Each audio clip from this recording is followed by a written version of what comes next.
जय हिंद एवरीवन, वंदे मातरम। स्वागत है आप सभी का अपने चैनल UCI डिजिटल पर। और ये पेट के स्पेशल चैनल है, तो यहाँ पे बहुत सारा कंटेंट आपको पेट के रिगार्डिंग दिया जा रहा है। और मुझे विश्वास है कि अगर आप इसको प्रॉपर नोट बना करके तैयार करते हैं तो ना केवल पेट में बल्कि उन सभी वनडे एग्जाम में हेल्पफुल होगा। जहां जहां इंग्लिश पूछी जाएगी वहां वहां बेसिक में सारी चीजें आपको काम आएंगी।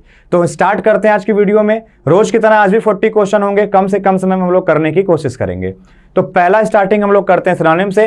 पहला आपके सामने शब्द है एक्रीमोनी। तो एक्रीमोनी का मतलब क्या होता है? बहुत ज्यादा एनिमिटी, माने बहुत ज्यादा शत्रुता। तो एक्रीमोनी याद रखिएगा, रूखापन। उसके लिए आप क्या लिखेंगे? इरिटेबिलिटी। इरिटेशन आपने सुना होगा, आप किसी को इरिटेट क्यों कर रहे हो? इरिटेट कर रहे हो, खिजा रहे हो, तो इरिटेशन से क्या बन गया? इरिटेबिलिटी बन गया।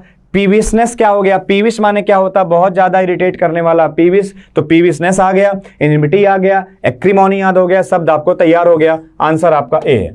आगे बात करते हैं अबैश। अबैश को आप ऐसे ध्यान रखो, ए बास, किसी पे मुंह पे जाकर के आप ऐसे बास मार दो तो क्या होगा? बहुत ज्यादा शर्मिंदित हो जाएगा, एम्बैरेस हो जाएगा। तो आपको शर्मिंदा करना, डिसग्रेस करना, डिसक्रेडिट करना। क्रेडिट किसी को दिया जा रहा है, आप जाके कह दो नहीं क्रेडिट इसे मत दो, शर्मिंदा हो जाएगा, डिसक्रेडिट हो जाएगा, डिसग्रेस हो जाएगा, एम्बैरेस हो जाएगा, अबैस हो जाएगा। वर्ड रट डालिए, सीख लीजिए।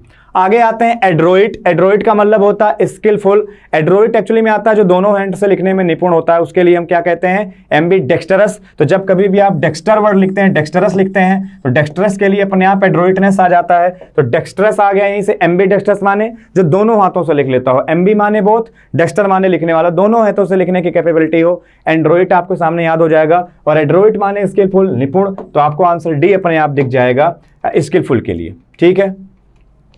बैंडिट माने क्या होता है? बैंडिट का मतलब होता है डाकू, लुटेरा, हाईवेमैन। हाईवेमैन क्या बोले भैया? वो हाईवे के मैन है, रात में निकलोगे तो लूट लिए जाओगे, माने डाकू, लुटेरा। रॉबर आप कह सकते हैं, आउट लॉ कह सकते हैं। लॉ के आउट हैं, कोई नियम कानून नहीं मानते भैया, सीधे बोले लाओ जो कुछ है हमें दो। तो बैंडिट अपने आप आपको ध्यान रख लेना पड़ेगा। बारबरस का मतलब क्या होता है? बारबरस का मतलब होता है बहुत थोड़ा सा गंवारू भाषा का। बुअर आप उसके लिए वर्ड इस्तेमाल कर सकते हैं। कॉम्प्लेक्स तो जटिल हो जाता है, डेड साहस हो जाता है, ब्रोक माने टूटना, उसको छोड़िए। बुअर आप लिख सकते हैं, उसका मतलब होता है अशिष्ट, गंवार। क्लॉड कह सकते हैं, जॉस्किन कह सकते हैं। जॉस्किन याद रखो, क्लॉड याद रखो, अनसिविलाइज्ड याद रखो, अनकल्चर्ड याद रखो, बारबरस याद रखो, ये सारे वर्ड आप याद रखो। आगे आ जाओ भैया। 8, 6 एंड 7 का मतलब क्या होता है? कोई कभी 6 बजे उठ रहा है, 7 बजे चद्दर फेंक रहा है, इसका मतलब क्या है? चीजें बिल्कुल छितर पितर हैं, बेतरतीब हैं, बिना ऑर्डर के हैं। तो डिसऑर्डर में जब कोई चीज होती है उसको हम लोग कहते हैं 8, 6 एंड 7 का मतलब होता है इन अ डिसऑर्डर। बात करें आगे की, तो आगे हमारे लिखा है आर्ग्यूसाइड। आर्ग्यूसाइड हमको लग रहा है आपके लिए नया होगा, इसका मतलब होता है बहुत ज्यादा केयरफुल। तो आंसर आपका क्या हो जाएगा? डी हो जाएगा। आगे बात करेंगे अ लॉर्ड ऑफ कॉबलर्स का मतलब होता है बहुत ज्यादा रबिश, रबिश होता है अ लॉर्ड ऑफ कॉबलर्स। आगे बात करेंगे अ pig in a pock. A pig in a pock का मतलब होता है बिना किसी चीज को जाने डील कर लेना, डील को एक्सेप्ट कर लेना। Accept deal without knowing anything is called what? A pig in a poke. A pig in a पोक। कमेंट कर दीजिएगा अगर आपको अच्छी लग रही है तो। आगे आइए, at one fell swoop. At one fell swoop का मतलब क्या होता है? By mistake, after lots of thinking, in a single action. तो इसका मतलब होता है इन अ सिंगल एक्शन, उसको कहते हैं एट वन फेल स्लूप। अगले वर्ड आपके क्या लिखा है? सेंसोर वर्ड आपके लिए लिखा हुआ है, इसको क्या कहते हैं? सेंसोर कहते हैं one who is centre of attraction. आकर्षण बिंदु जो होता है उसको हम लोग क्या कहते हैं? सेंसोर कहते हैं, साइनोसोर कहते हैं। तो आंसर आपका डी हो जाएगा। अगला वर्ड है आपके सामने साइनिक। साइनिक क्या होता है? साइनिक होता है निंदक, जो दूसरों की निंदा करता हो। One who sneers eight, sneer eight आता है, लाफ एट आता है, जीर एट आता है, ग्लेयर एट आता है। याद रखना इस वर्ड को, प्रीपोजिशन भी याद रखना। One who sneers at the beliefs of other, लोगों के बिलीफ को जो मौज में लेता हो, हंसता हो, मजे उड़ाता हो, निंदक, साइनिक उसको हम लोग कहते हैं। तो याद हो जाएगा। आगे बात करते हैं डेबोनेयर का मतलब क्या होता है? बहुत ज्यादा स्वैब होता है। डेबोनेयर का मतलब बहुत ज्यादा स्वैब है, यानी वो बहुत ज्यादा हंसमुख है। आगे बात करेंगे डेमागॉग का होता है, डेमा माने होता है पीपल, इसी से बनती है आपके सामने डेमोक्रेसी। और गॉग माने होता है उनका लीडर। अ लीडर और अ traitor who spout the cause of the common people. तो आपको यहां पे ध्यान रखना पड़ेगा कि डेमागॉग के लिए आप जो वर्ड इस्तेमाल कर रहे हैं वो वर्ड आपके सामने कौन है? डेमागॉग के लिए इस्तेमाल होने वाला वर्ड है आपके लिए ऑप्शन बी। आगे बात करेंगे हम लोग फटाफट से, लिखा हुआ आपके सामने डिलिटेंट, डिलिटेंट क्या होता है? Very intelligent, eager to learn, amateur who engages in activity without serious intention and who pretends to have knowledge. तो बस सिंपल सा आपके सामने आंसर आ गया, नौसिखिया। वो भी बिल्कुल नौसिखिया है, लेकिन ऐसा दिखावा कर रहा है उसके बाद बहुत ज्यादा नॉलेज है, बाकी है नहीं, सो कहते हैं डिलिटेंट। ठीक है, अब कोई कह रहा है कि हमने दिल्ली तक टेंट लगाए हैं, वाकई में टेंट लगाना आता ही ना हो तो नौसिखिया हो गया, अपने आप आपको याद हो जाएगा। You said to her she has to cook food for you. क्या करेंगे आप इसके लिए? क्या करेंगे आप इसके लिए? You said to her she has to cook food for you. तो कुछ मत दिमाग लगाइए, बहुत सिंपल सा उत्तर दीजिए मुस्कुराते हुए। टोल्ड लगाइए, सी है तो सी रहिए, ये पास्ट में है तो हैज का हैड करना होगा, हैव नहीं होगा, नीड्स नहीं होगा, हैज नहीं होगा, हैड होगा। आंसर अपने आप बी बोल दीजिए। बात समझ में आ गई? आगे आ जाओ फटाफट से। he said to me I had to finish this first। अब अगर यहां पे this आया है तो अब ध्यान से देखें, that होना चाहिए, लेकिन कहीं नहीं हुआ this का that, तो यहां this को this रहने दीजिए क्योंकि this वहां प्रोनाउन है। अब क्या करोगे आगे आप?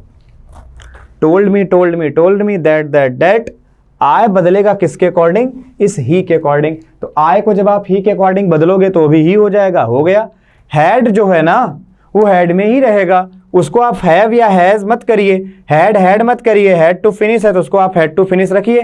तो आंसर आपका, सॉरी हैड है ना, हैड टू, तो हैड कहीं ना कहीं वर्ब की सेकंड फॉर्म है। ठीक, जैसे मान लीजिए, समझाता हूं मैं आपको। जैसे मैंने ऐसे लिखता हूं, जैसे मैंने कहीं लिखा प्लेड, तो प्लेड को आप क्या करते हो? सेकंड फॉर्म थी तो पहले हम हैड लगाते हैं, पहले हमने क्या लगा दिया? हैड। अब इसी प्लेड की थर्ड फॉर्म यहां लिख दिया हमने, क्या? प्लेड। तो क्या बन गया? हैड प्लेड बन गया। ऐसे ही जो हैड है वो आपकी सेकंड फॉर्म है, तो इसके लिए पहले हम एक लगाएंगे हैड, और इस हैड की थर्ड फॉर्म क्या हो जाएगी? एक बार फिर से हैड, तो बन जाएगा हैड टू। आंसर हो जाएगा आपका C. Rahul said to Sushila I had to reach. तो फिर से आप वही करें, हैड आसन आप करें डी। भाई हैड वर्ब की सेकंड फॉर्म है, तो एक हैड हेल्पिंग वर्ब और एक इस हैड की थर्ड फॉर्म, तो हैड टू रीच, यानी ऑप्शन आपका क्या हो जाएगा? D. She said to me I could reach there easily। She said to me I could reach there easily। तो आप देखो वहां पे क्या है? She had told that could का could रखेंगे, had या had been करेंगे नहीं, could reach है तो could reach रखेंगे। आंसर आपका क्या हो जाएगा? ए हो जाएगा। भाई हम कैन का कुड करते हैं लेकिन कुड का कैन नहीं करते। हम दूध से दही बना सकते हैं, दही से दूध नहीं बना सकते। कैन का कुड करेंगे, सेल का शुड करेंगे, मे का माइट करेंगे, विल का वुड करेंगे, लेकिन वुड का विल कभी नहीं, माइट का मे कभी नहीं, कुड का कैन कभी नहीं, शुड का सेल कभी नहीं। बात समझ में आ गई? तो कुड है तो कुड रखिए, कुड है मत करिए। Reena said to Jitendra you would not fight with me. अब वुड है तो वुड रहने दीजिए, आप हैज और विल और शुड कहां कर रहे हैं? अपने आप आपका आंसर भी सही हो जाएगा। जो मैंने कहा बस उन शब्दों को ध्यान से समझना। थीप किल्ड हिम, पैसिव बनाना है। किल्ड वर्ब की कौन सी फॉर्म है डियर? किल्ड वर्ब की सेकंड फॉर्म है। पैसिव के लिए याद कर लेना, क्या करेंगे हम लोग? वाज करेंगे, वर्क करेंगे, वर्ब की कौन सी फॉर्म करेंगे? थर्ड फॉर्म करेंगे। ये पॉइंट याद रखिएगा। वाज वर्क के साथ थर्ड फॉर्म करेंगे तो ये गलत होगा, वाज के साथ थर्ड फॉर्म करेंगे गलत होगा। He was killed by the thief या ही वाज किल्ड, तो आंसर करेंगे he was killed by the thief. The police cause the culprit, अपराधी को पुलिस ने क्या किया? पकड़ लिया। तो कॉट भी वर्ब की सेकंड फॉर्म है। सेकंड फॉर्म का मैंने अभी बताया था कि सेकंड फॉर्म देखा करिए तो तुरंत आप कर दिया करिए वाज वर्ग के साथ कौन सी फॉर्म? Third form. तो वाज वर्ग के साथ थर्ड फॉर्म आएगा, तो कॉट लिखा हुआ है तो हैड गलत, कॉट गलत, वाज या वर। अब कल्प्रिट लिखा है तो आप क्या लिखोगे? Caught were caught by the police, be नहीं बाय द पुलिस, तो आप उसके लिए लिख दोगे आंसर आपका बी हो जाएगा क्योंकि ये क्या है? सिंगुलर है। He was writing a love letter. आप समझना, राइटिंग वर्ब की आईएनजी फॉर्म है। आईएनजी फॉर्म का जब कभी पैसिव बनाना हो तो बीइंग के साथ थर्ड फॉर्म बनाया करिए। हालांकि जीरेंट का नहीं बनेगा, बाकी सबका बनेगा। बीइंग के साथ कौन सी फॉर्म? Third form. बीइंग के साथ अगर आपको थर्ड फॉर्म लगाना है तो पहले नंबर पे इन्हें गलत करिए। अब वाज है तो वाज ही रहेगा, हैड नहीं होगा, केवल बीइंग नहीं होगा। आंसर डी होगा। A love letter was being written, answer will be D. The farmer was ploughing the field, ING form दिख गई। वाज है तो वाज ही वर में जाएगा, हैड नहीं लगने वाला कहीं पर भी। अच्छा वाज वर ही अब की बार, फील्ड्स के अकॉर्डिंग वाज नहीं आएगा। अब देखो मैं आपको बताता हूं, वर्ब के साथ बीइंग यहां नहीं आया, गलत हुआ। वर्बिंग प्लॉटेड बाय द फार्मर। तो आंसर अब की बार आप क्या करोगे, बी कहां कर दोगे, the fields were being plotted by the farmer, एक ये लिखा हुआ आपके सामने, और यहां पे लिखा है the fields were being plotted by farmer. तो बाय फार्मर नहीं होगा, बाय द फार्मर होगा, क्योंकि द फार्मर यहां है ना, तो द फार्मर ही यहां जाएगा, केवल नहीं जाएगा फार्मर। तो आंसर डी भी गलत होगा, बी सही होगा। आगे, Sita was reading the Gita को पढ़ रही, गीता जी होती हम लोगों का ग्रंथ है गीता, श्रीमद् भगवत गीता। तो आईएनजी फॉर्म है, तो आईएनजी फॉर्म को किस में बदलोगे, बीइंग के साथ वर्ब की थर्ड फॉर्म में बदलोगे। वाज वर है, वाज वर रखिए, वाज है गीता के अकॉर्डिंग। अब द गीता सिंगुलर बुक का नाम है, वर तो मत ही करिए भैया, द गीता है तो द हटा क्यों दिया, मत करिए। The Gita was being read, क्योंकि कंटिन्यूअस है तो बीइंग आएगा, आंसर ही हो गया। इसे इसलिए नहीं कर सकते क्योंकि यहाँ पे तो बीइंग आया ही नहीं है, तो आंसर आपका क्या हो गया, ए हो गया। आगे बात करें, I have lost your pen, sorry, it is all right, don't worry about it. Don't worry about, किसी चीज के बारे में परेशान मत हो, don't worry about it.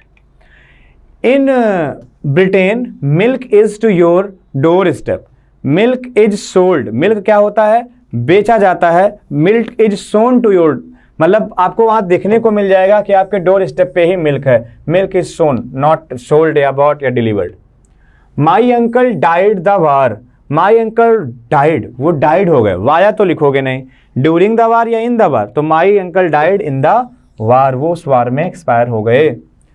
The phone rang I was having supper, कह रहे हैं फोन रैंग हुआ while I was having supper, जब मैं क्या कर रहा था, डिनर के बाद होती नहीं कच्ची भूख लगती है, उसको हम लोग सपर कहते हैं। जैसे खाना खाने के बाद कई बार लगता है भूख थोड़ी और कुछ खा लें, कहीं शादी बारात से आए घर में फिर खाना खाने लग गए, that is called supper, that is not dinner. जब खाने के सेंस में किसी चीज़ को इस्तेमाल करें तो हैव को कॉन्टिन्यूअस बना लीजिए, गलत नहीं है, लेकिन पोजीशन के सेंस में इस्तेमाल करें, आई एम हैविंग मार्कर, गलत हो गया, आई हैव मार्कर। तो खाने के सेंस में, अच्छे समय से गुजरने के सेंस में हैव को कॉन्टिन्यूअस बनाते हैं, पोजीशन के सेंस में हम कभी भी हैव को कॉन्टिन्यूअस नहीं बनाते क्योंकि वो वहाँ पर स्टेटिव होता है। तो यहाँ पे हम क्या करेंगे, यहाँ पे हम लोग कर देंगे वाइल, तो while I was having supper the phone rang. I lived in Paris several years, I lived मैं रहता हूं, इन सेवरल ईयर नो, आप सीधे करेंगे फॉर सेवरल ईयर, कई सालों से मैं रहता हूं, for several years. Spotting error के लिए हम लोग बात कर लेते हैं फटाफट से। The student were awaiting for, तो देखो अवेट एक ट्रांजिटिव वर्ब है, अवेट जो होता है ना, अवेट का मतलब ही होता है वेट फॉर, अवेट का मतलब होता है वेट फॉर। तो अवेट का मतलब अगर वेट फॉर है तो अवेट के साथ आप फॉर मत लिखो। और दूसरा वजह, अवेट एक ट्रांजिटिव वर्ब है, ट्रांजिटिव वर्ब के साथ ऑब्जेक्ट ऐसे ही आ जाएगा, प्रीपोजिशन की नीड पड़ेगी नहीं। द स्टूडेंट वर अवेटिंग, किसका इंतजार कर रहे थे, the arrival of chief guest, तो फॉर हटा दीजिए, या तो अवेटिंग में से ए हटा के वेटिंग कर दीजिए। The minister's speech has been reported to the newspaper, वो रिपोर्ट की गई कहाँ, जब कभी भी उस एरिया की बात की जाए, कहाँ रिपोर्ट किया गया, क्या किया गया, तो आप इन लिखा करिए, टू मत लिखा करिए। तो minister's speech has been reported, वो रिपोर्ट की गई, पैसिव बनाया गया, क्यों हैज बीन रिपोर्टेड पैसिव क्यों बनाया गया, क्योंकि जो मिनिस्टर की स्पीच वो खुद रिपोर्ट नहीं करेगी, किसी के द्वारा रिपोर्ट की जाएगी, इसलिए हमने लिखा हैज बीन रिपोर्टेड, कहाँ, इन द न्यूज़पेपर। तो आंसर आपका क्या हो गया, सी हो गया। आगे बात करें, the gentleman together with wife and children, आप कुछ मत देखो, द जेंटलमैन क्या है, सब्जेक्ट है भाई, क्योंकि नाउन है ना, नाउन या तो सब्जेक्ट बनेगा या तो ऑब्जेक्ट बनेगा। अगर ये ऑब्जेक्ट बनता तो इसके पहले कोई प्रीपोजिशन आता, कोई वर्ब आती, वो तो आया नहीं, तो ये अब सब्जेक्ट है। अब टुगेदर विद प्रीपोजिशन हुआ तो हिज वाइफ ऑब्जेक्ट हुआ, चिल्ड्रन भी एंड से जुड़ा है तो चिल्ड्रन भी क्या हो गया, ऑब्जेक्ट हो गया। अब जब ये दोनों ऑब्जेक्ट हो गए तो जेंटलमैन के अकॉर्डिंग वर नहीं आएगा, जेंटलमैन के अकॉर्डिंग आएगा आपका वाज। आगे बात करें, hardly had I left the house then, hardly कहीं आ रहा हो, स्कार्सली कहीं आ रहा हो, इन दोनों के साथ हम क्या लिखते हैं, व्हेन लिखते हैं। और नो सूनर कहीं आ रहा हो, क्योंकि आपको मालूम है सूनर कॉम्परेटिव डिग्री है, तो फिर हम आगे क्या लिखते हैं, देन लिखते हैं, स्पेलिंग ध्यान रखिएगा, THAN। तो आपको क्लियर होगा, हार्डली है तो यहाँ पे आप देन नहीं, क्या लिखेंगे, व्हेन लिखेंगे। Entering the crowded store I सा टू वेरी फैमिलियर फेसेस, तो नो एरर्स में कोई गलती नहीं है। कह रहे हैं एंटरिंग द क्राउड, जैसे ही हम क्राउड में एंटर हुए हमने देखा दो फेसेस को, तो वहां पे कोई गलती वगैरह आपके सामने दिख नहीं रही, वहां पे कोई गलती है नहीं। चलिए आ जाते हैं एडोलसेंस, किशोरावस्था के लिए कौन सी स्पेलिंग सही होगी? तो स्पेलिंग आपकी डी सही होगी। एडोले, आप ऐसे याद रखना, डोले शोले कब होते हैं? जब आप किशोरावस्था में होता है डोले, और सेंस अपने आप याद रखिएगा। तो डोले और सेंस SCENCE, बस याद रख लो डी। आगे बात करेंगे एग्रावेशन क्या होता है? एग्रावेशन भी क्रोधित मैंने बताया था, भड़का देना। तो एग्रावेट पहले याद रखो, एग्रावेशन, तो एग्रावेशन इसी से बन जाएगा AGGRA, सिंगल तो कभी होगा ही नहीं। एग्रावेशन जो नाउन है।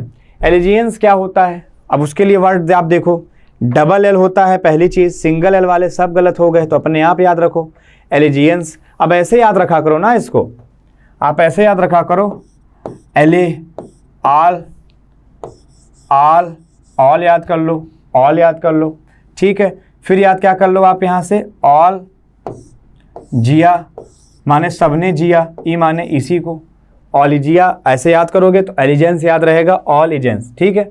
स्पेलिंग डबल एल होती है। अगला आपके सामने क्या वर्ड दिया हुआ है? आपके सामने दिया हुआ है एमलगमेशन। तो उसके लिए क्या आप लिखेंगे? उसके लिए आप वर्ड लिखते हैं अमल, अमल याद कर लो, किसी चीज़ की अमल हो जाती है, ठीक है, अमल। और फिर आप क्या कर लो, गमटी, गमटी, गमटी याद है, गुमटी, गुमटी याद करो यहाँ से। गुमटी क्या होती है? अमलगम कहता है मिश्रण। गुमटी क्या होती है? जहाँ पे लोग जाते हैं और उनको किसी चीज़ की अमल हो, आदत हो, जैसे कोई गया किसी चीज़ के लिया खा लिया, कोई चिंगम खा रहा है, आदत पड़ चुकी है। तो अमल, गमटी, गुमटी, ऑन है गुमटी, पहुँच जाओ भैया, अभी मिश्रण बनाएंगे फिर खाएंगे। तो अमल याद रखो, गमटी याद रखो, ऑन याद रखो। तो अमल गमटी ऑन माने अमलगमेशन याद हो जाएगा अपने आप, मिश्रण। हाँ, अगला वर्ड है आपके सामने एनिहिलेट कर देना। एनिहिलेट माने क्या होता है? विनाश कर देना। तो पहले ऐसे याद रखना, अन्नी, अन्नी, अन्नी भाई किसी का नाम हो, अन्नी भाई ने क्या किया, छत पे डिश लगी थी उसको हिला दिया, और हिलाने के बाद मारे सत्यानाश हो गया। अब जो चल रहा था टीवी वो भी बंद हो गया। तो एनिहिलेट अपने आप याद रखोगे। एनिहिलेट एक वर्ब होती है एक्चुअली, एनिहिलेट एक वर्ब होती है। तो जैसे जुड़ा तो क्या बन गया? एनिहिलेशन बन गया। तो आंसर आपका सी हो गया। तो आप ये देख पा रहे हो कि हम चीज़ों को माइंड मैप के थ्रू याद कर सकते हैं। मैं आपको बेहतर पढ़ा सकता हूँ, लेकिन पढ़ने वाले आप ही हैं। आप शेड्यूल बना लीजिए कि वीडियो सुबह जिस टाइम पे पहुंच रही है अपने आप पहुंच जाना है, डाउनलोड करना है फटाफट, या ऐसे देखना है। प्रॉपर कॉपी बनाइए, मॉक वाइज नोट बनाइए, कम से कम 1-2 कॉपी भर डालिए सीरीज जब तक चल रही है, और कुछ शानदार सीख डालिए। तो आज की वीडियो में हम लोग इतना ही रखते हैं, बाकी मिलेंगे अगली वीडियो में। थैंक यू वेरी मच, जय हिंद, टेक केयर।